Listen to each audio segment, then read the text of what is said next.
Alright, the Thunder finally got their revenge, and surprisingly, them continuing to assign Dub and Kenrick onto Wemby actually worked, because those two can switch onto the Spurs guards, so a lot of the times, the Spurs couldn't use Wemby in their screening actions.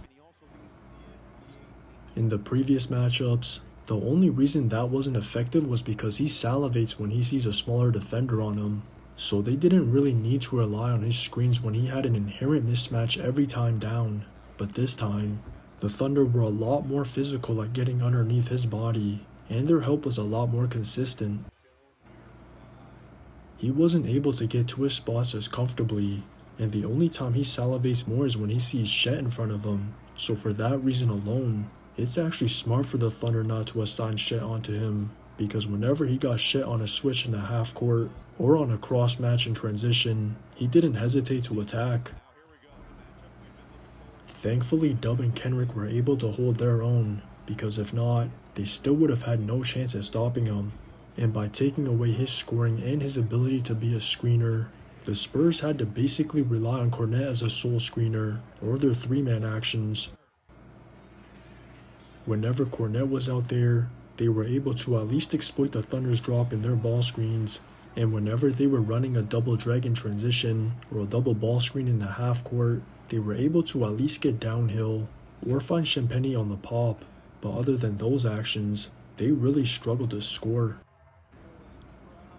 A lot of the times, they just had to take their man off the dribble, and this time, it wasn't as easy to get a straight line drive, because the Thunder were a lot better at containing the rock. Out of all their matchups against the Spurs, this was by far the best first line I've seen from them, because they were all more physical on drives, and their help was better at showing and recovering, so they kept everything at the point of attack. But even when their first line did break down, they always had a low rotation at the rim, so their second line was just as consistent, and a lot of the times, they were either forcing the Spurs into a tough layover high hands, forcing the Spurs into spraying instead of laying, or just forcing the Spurs into playing hot potato on the perimeter, because their offense got stagnant throughout. The Thunder even sprinkled in some zone early, because they basically wanted to keep the Spurs on the outside as much as possible, and without anything easy inside, there was no rhythm for their three ball, so they couldn't even crack 100 on the night. But surprisingly, their defense was somehow worse, because on the other end, they didn't play with the same physicality they did in the previous matchups, so this was by far their worst first line, and their second line wasn't as consistent.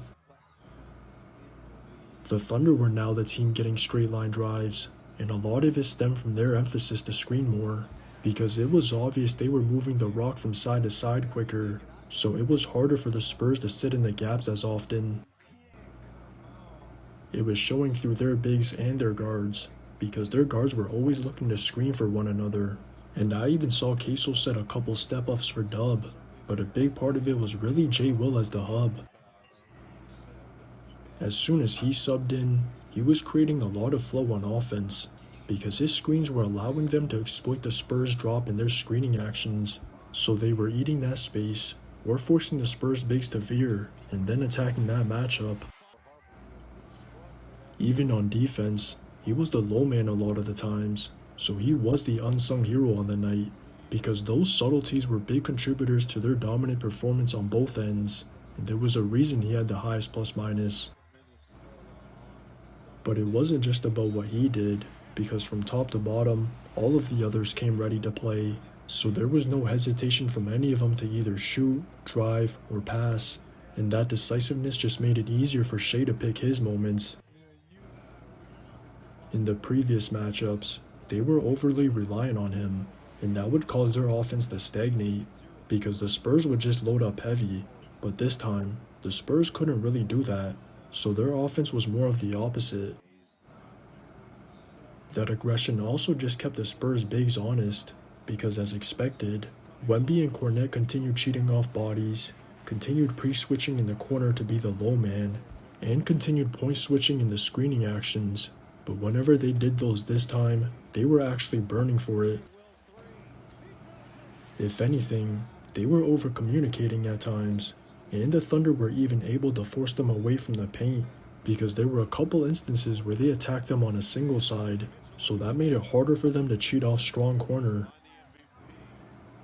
Even just going small forced them out on the perimeter, so that opened up some driving lanes. And them being able to consistently exploit the Spurs' base coverages eventually led to them breaking the game open, because a culmination of their advantages were compounding in the third.